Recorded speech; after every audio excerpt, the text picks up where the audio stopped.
All right, so we're going to talk about interrupting phrases, and really, this is a special kind of subject-verb agreement problem.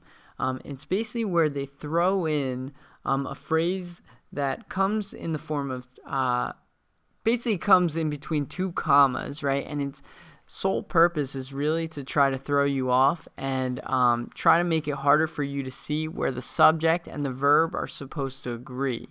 All right.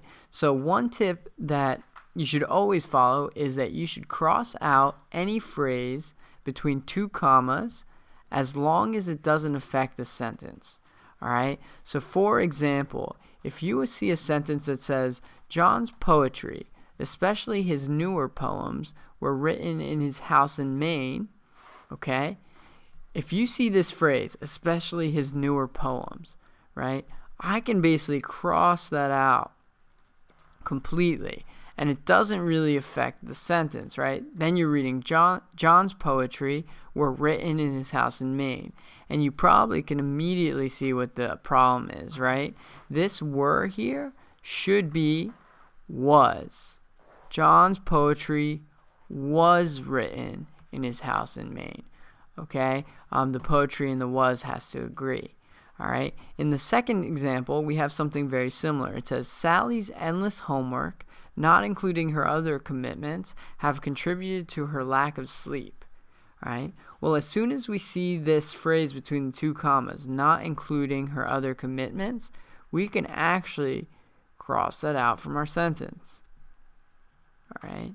As soon as we do that, right, we can still read the sentence and it doesn't affect it at all. It says, Sally's endless homework have contributed to her lack of sleep.